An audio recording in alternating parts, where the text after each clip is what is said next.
Donc j'aime bien la définition de Francine Ferland sur le jeu. Le jeu, c'est avant tout une attitude subjective où le plaisir, la curiosité, sens de l'humour et spontanéité se côtoient, qui se traduit par une conduite choisie librement et pour laquelle aucun rendement spécifique n'est attendu.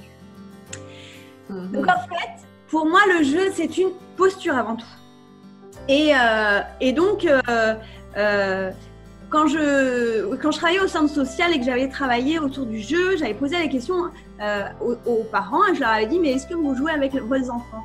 Et eux m'avaient dit, généralement, ils me disent « Non, non. » Pour eux, le jeu, c'était jeu de société. Et puis, en partant de cette posture de dire non, mais en fait, voilà, quand on est dans la plaisanterie, quand on rigole, quand on est dans le plaisir, est-ce que ça vous arrive? Et là, elle me dit ah, mais oui, en fait, moi, ce que je fais, c'est que je danse. Voilà, des fois avec mes filles, on se met à danser et tout. Et donc, je l'ai rassurée. Cette maman, je lui ai dit mais donc, ça, c'est bien du jeu, quoi. Et bon, et au fur et à mesure, voilà, de prendre conscience que finalement, c'est pas forcément les parties interminables de Monopoly et que juste des petits plaisirs simples de rigoler se fait partie du jeu. Donc, je disais, à la fois, on exprime les émotions. Par exemple, quand tu joues à l'infirmière, l'enfant aussi peut rejouer des scènes qui l'ont marqué pour aller dépasser cette peur. Par exemple, voilà, il va chez le médecin, il a un vaccin, il a eu la peur de la piqûre. Ben, c'est pas étonnant que vous allez voir votre enfant rejouer la scène avec sa poupée. Mais c'est une façon de pouvoir digérer, pouvoir voilà, l'accepter. Et c'est hyper important en fait de ces temps de jeu permettent vraiment de libérer les tensions. Et puis on expérimente d'autres choses en sachant qu'on est sécure. Je suis en train de penser là tous les jeux de bagarre, de penche, t'es tué, etc., les pistolets. En fait, c'est une façon à l'enfant de pouvoir d'exprimer peut-être cette violence et ces émotions fortes qu'il a au fond de lui. Les 10 fameuses clés pour se mettre à la parentalité ludique.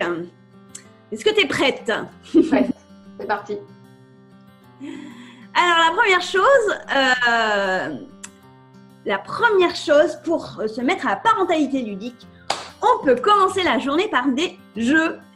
Et comme je le disais tout à l'heure, de danser, juste de danser, de mettre une petite musique le matin, ça change l'humeur, on y va, puis voilà, juste ça peut changer l'humeur et du coup, si on a besoin de démarrer la journée sur le bon pied, ça peut être une façon sympathique et sans besoin de rajouter du temps.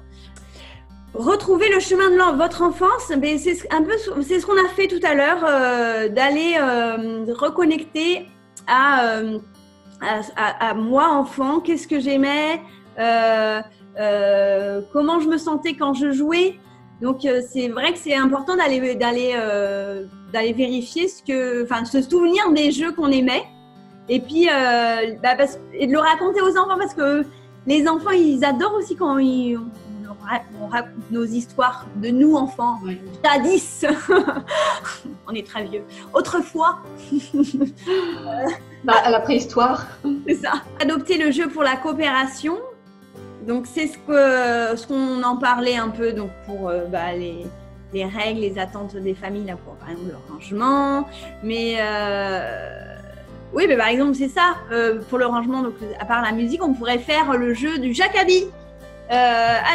Donc, Jacadi a dit de mettre les livres sur la bibliothèque. Range tes Lego. Ah, non, j'ai pas dit Jacadi. Bref, de le faire de façon un peu ludique. Ça passe mieux. Est-ce que j'adore?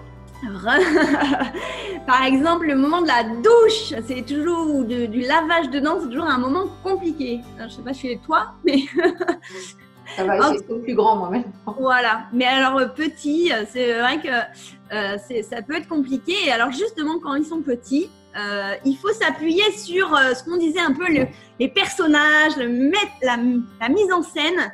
Et